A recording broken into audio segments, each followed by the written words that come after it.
Hey everybody, this is Killer Arcade Games. I'm Chris. Today I'm going to be showing you another arcade walkthrough. I stopped in Fort Smith, Arkansas at The Arcade. That's the name of the place, The Arcade in Fort Smith, Arkansas. Did not expect to see what I saw inside. It's really awesome. Quick bit of business here. I'm going to run the walkthrough without me talking initially, and then I'm going to go back, run it again, and that way I can just kind of tell you guys a little bit about my experience at the arcade and what I thought of the place. So here we go.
All right, what an insane collection of arcade games in a very unassuming building in a small town. I don't mean to offend anybody in small towns, but I never would have expected something like this would be in a small town like Fort Smith, Arkansas.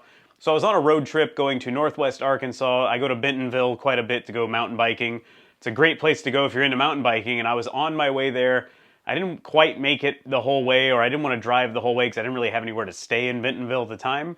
So I decided to sleep in my truck at a casino nearby. It sounds crazy. I do it all the time. I have a bed that I put in the camper shell in the back, and I just sleep back there. It's nice. It's easy. I don't have to pay anybody. And casinos, large casinos, are usually pretty safe to sleep at. But I got into town a little bit too early, and I really wanted to check out a local arcade. I did not expect to find much in the area, but I found this the arcade in Fort Smith, and I said, well, might as well go check it out. On my way there, I saw the building, and I thought, oh, this place is definitely closed and it's gone.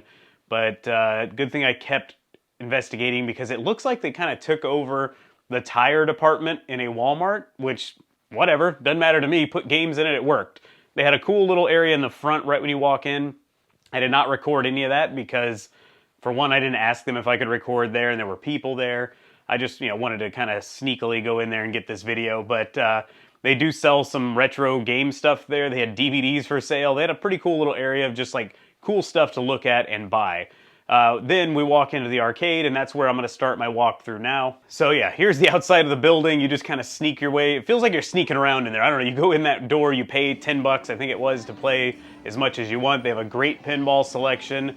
Those do require pay per play, by the way. The whole place isn't free play. A lot of places make you pay to play the pinball machines, which I totally get after owning one of them. There are a lot of consumable parts on them, and they don't, last forever, and it costs a lot of money to keep them up and running, so I fully get that part. I didn't even check to see if the basketball games were going. We had a little redemption or gumball station there, which was interesting and cool. It's nice how everything was grouped together pretty well here. The crane machines, which obviously you have to pay per play on those. But as we go around the corner, I think we get into nothing but free play. Now, it's been about a month since I've been there, so hopefully I remember all this. Coin pushers, here we go into the free play section. We've got classics here. This place was loaded with a lot of really classic games that I did not expect to see. Again, no offense, in the middle of nowhere as I look at it, coming from a big city.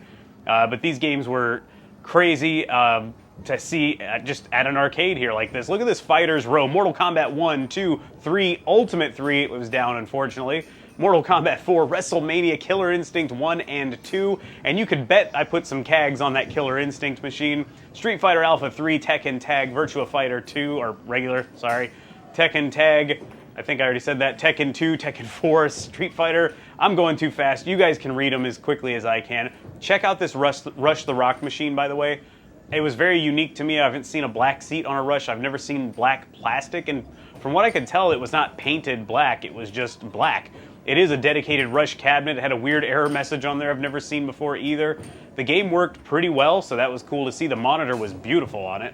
Then we get over to the shooter cabinets, which was cool, they have a great variety of them. They even have, and we're going to get to it here soon, I'm watching the video behind the camera here. Of course, I love Zombie Raid. That's a great game, Revolution X, but let's take a look down here as we get past the Area 51s and all that. Carnival, only one gun, but it was an original shotgun. That was pretty cool to see. Console gaming station, like I've recently set up in here with the old school wood encased TV, all that stuff. They even had a couch for you to sit on and play the games with one of those rear projection TVs that's insane that nobody has anymore. I'm surprised it even works. This racer row is kind of nuts. 2 Crazy Taxis, Jungle Safari, Daytona 2, 3 Rush 2049s, not all in working condition at the moment, but no big deal. That happens, Oh yeah, the racing row is not here. I'm sorry. More classic arcade games. I was kind of surprised. I went on I think I was there on a Saturday night, actually, yeah. And it really wasn't as busy as you'd think. I hope they're doing well because I really can't believe this place exists out there. I don't know maybe if the owners happen to see this video, you can let me know how business is. I hope it's doing well for you because this is really cool. Almost all the machines still had their CRTs. I don't even know what game this is, by the way. I looked at this one like, what the heck is this? Oh, I know what game it is. I'm dumb. I forgot what game it was, but here's the racer row. Cruisin' USA, Cruisin' World. They have the toppers, by the way. They have toppers for California Speed, for Off-Road Challenge. Pretty insane to see the toppers. They had 2 Hydro Thunder machines linked. Off-Road Thunder right there. Rarely see that one. That does have an LCD, but it looks great because it's a PC-based game. Fast and the Furious, another Cruisin' Exotica. Vapor TRX, and that's where I cut the video because I believe I captured everything in there, but I did not want to be too intrusive, I guess is the word. People were there with their kids. I don't want to get people's kids on camera if I can avoid it. I didn't ask the attendant if I could record because it's probably confusing to them, like, what are you talking about? I never want to be the guy who's like, I have a YouTube channel. I don't want to be that guy. I don't know why. I'm not bold enough. One thing you might have seen in the background of the walkthrough, there was a ton of arcade machines kind of in the dark, almost making a wall. So it looks like they're ready to expand. Like they are probably getting those machines ready to be put out on the floor. There's a ton of games back there from what I can tell. I kind of do wish I had asked some questions, but again, I didn't want to bother anybody. I was just trying to be under the radar here. So if you're anywhere near this part of Arkansas, it might be worth stopping by to check it out if you're an arcade fan. I imagine there's not a lot of classic arcades or retro arcades in that part of the country. You know, there's a lot of smaller towns and cities in that area. I even went, when I did go to Bentonville, there is no classic arcade that I found there. I tried searching different ways. If there is something there and I missed it, please let me know in the comments, because I will be going back eventually and I would love to check it out. I even, long ago, since I love the mountain biking there and I love arcades, Lady Cag and I toyed with the idea of just throwing it all away and saying we're moving there and we're going to open a retro arcade, which I think would do well there just because the people who live in that town like to drink beer, like to ride bikes. They're about my age, which is early 40s to late 30s. They have some money if they're living there because that area has kind of exploded and turned into, it's like a hip area to live, I guess, now. And a lot of the small houses that were there that cost nothing initially have risen in price tremendously because of the mountain biking tourist thing. A lot of them turned into Airbnbs, things like that. So I think a retro arcade would actually do pretty well there, especially if you served alcohol. I think that's really the only way to pull it off. But yeah, I can't do that at the moment. We have our business here in San Antonio, and it's not an arcade, and I can't leave, unfortunately. But somebody in that area, if you haven't already, should open a classic arcade, and I will personally come and check it out because I love going there. I love Northwest Arkansas. It's a great place, but anyway, I can't move there. I wish I could. Well, guys, this was a little rambly. I had to kind of do it on the fly. I'm looking at the screen behind the camera. I hope it comes out well. But either way, it's all about the arcade games in this case. Go check them out. Support them if you're in the area. Even if you have to drive like an hour to get there, I think it might be worth your time to check it out for a couple hours. So go check them out. I will try and remember to leave a... I don't know if they have a website, but if they do, I'll leave a link in the description, and I'll leave their address in the description too. Just know that it looks like you're pulling up to a Walmart, and you're like, this place isn't here. Where is it? Go around the left side of the Walmart, and there it is. It's kind of tucked back there. Thank you guys so much for watching the video. Give me a thumbs up if you enjoyed it. Subscribe if you're new to the channel. Let me know in the comments what you think of the arcade. And that's it. Thanks again for watching.